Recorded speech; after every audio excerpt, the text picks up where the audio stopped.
Selamat menunaikan ibadah sholat maghrib untuk Anda yang berada di wilayah DKI Jakarta dan juga sekitarnya. Kita lanjutkan dialog kabar petang. Saya ingin kembali ke Pak Saiful. Pak Saiful, tadi Pak Yayat sempat mengungkapkan ya ada beberapa kekurangan pada JIS, akses pintu timur yang kemudian terkendala pembebasan lahan, kemudian juga akses transportasi LRT yang masih belum memadai. Jadi sebenarnya PSSI ini harus seperti apa? Apakah ini perkara besar sehingga harus fokus dalam pembenahan dulu? Atau karena ada kekurangan ini seharusnya jadi JIS ini tidak usah digunakan saja? Ya, saya kira itu penting. Saya kira sepatnya PSSI mengklarifikasi ke pihak FIFA apakah dokumen penilaian tahun 2022 yang waktu itu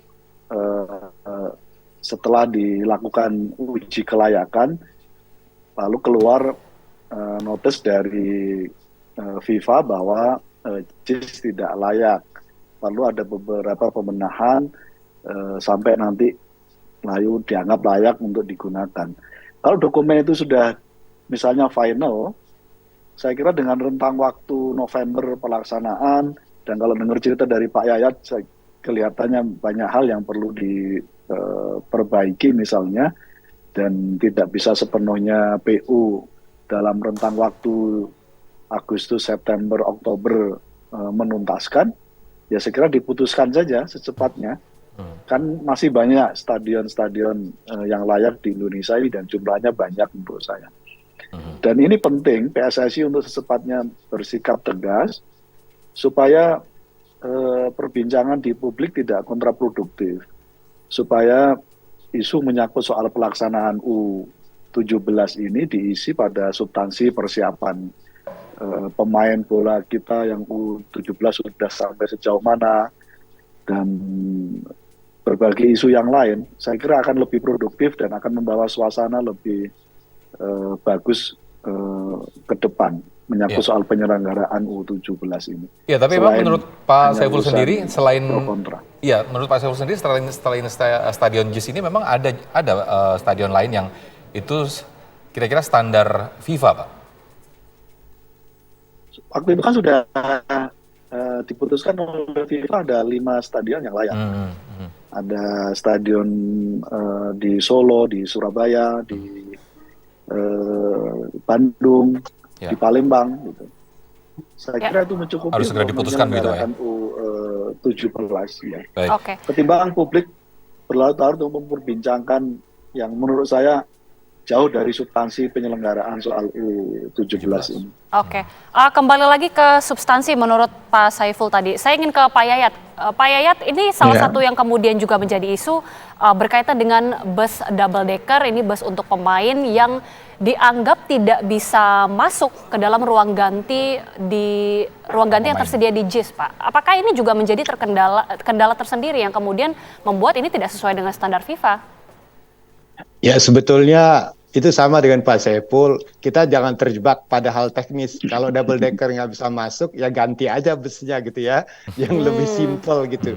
Nah, jadi menurut saya persoalannya tidak jelimet yang kecil diperbesar. Sebetulnya kita kan tinggal menyesuaikan, jadi apa yang kita harus rubah? Karena bentuk struktur bangunannya kan sudah tercipta, sudah terbangun. Tinggal bagaimana kita memodifikasi, bagaimana pendukung untuk kegiatan itu bisa mengakses ke sana. Dan saya kira kalau saya sependapat dengan Pak Saiful, karena kita kan fokusnya kepada persoalan event besarnya ya. Jadi saya sependapat kalau harus ada keberanian untuk memutuskan layak tidak layak. Kalau layak, laksanakan aja langsung. Karena ini juga ada potensi yang besar yang kita punya, tapi sayang kan kalau tidak dimanfaatkan hanya pada persoalan-persoalan kecil begitu. Dan kemudian saran dan pertimbangan saya, secepatnya diputuskan oleh PSSI untuk berani mengambil sikap yang nanti didukung oleh Kementerian Pemuda dan Olahraga, sehingga nanti kita fokus kepada bagaimana target pencapaian prestasi kita, daripada kita nanti energi kita habis seperti di U20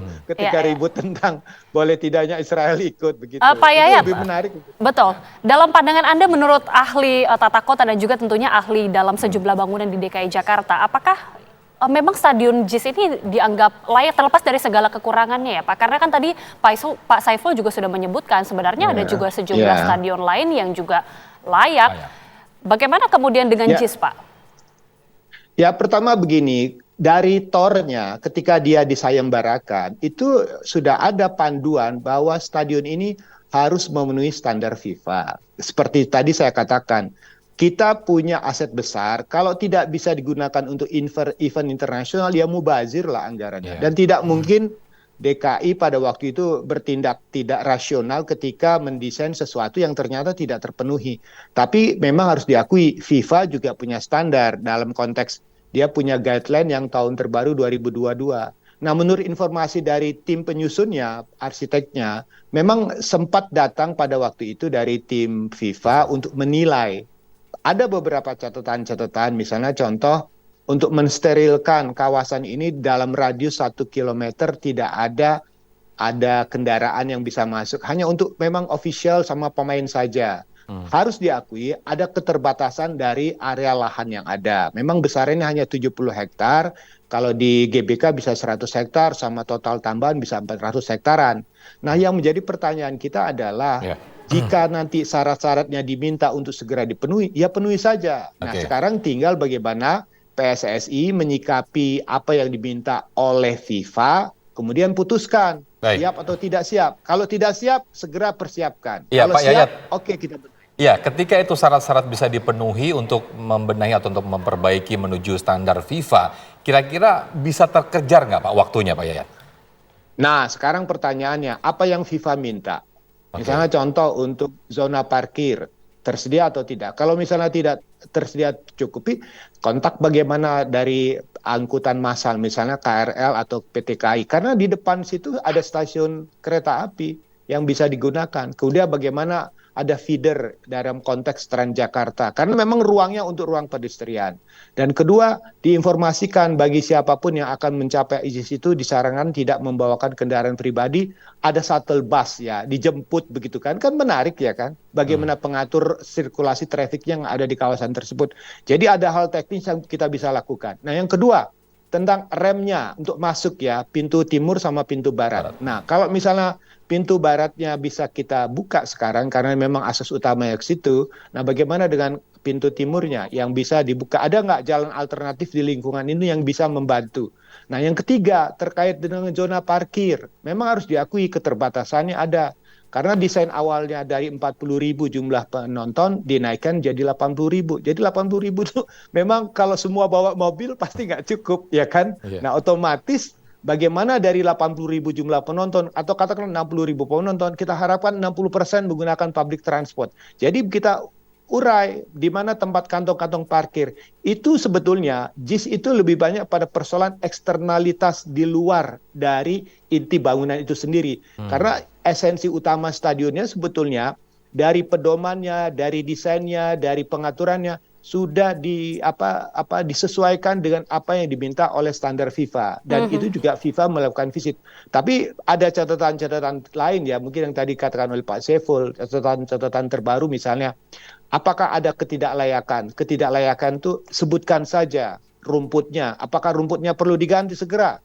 Dalam konteks evakuasi keamanan dan kenyamanan sudah terpenuhi sebagian karena memang sudah teruji coba. Tapi memang persoalan aksesibilitas menuju tempat ini yang agak sedikit kendala karena jumlah penonton atau jumlah pengunjungnya sangat besar. Nah, kita harus akui bahwa lokasi JIS ini tidak seperti di GBK lah, atau dulu di Lebak Bulus ada terminal Lebak Bulus ya, dekat jalan utama. Kalau di sini hanya jalan Marta Dinata sama jalan Sunter Barat. Iya.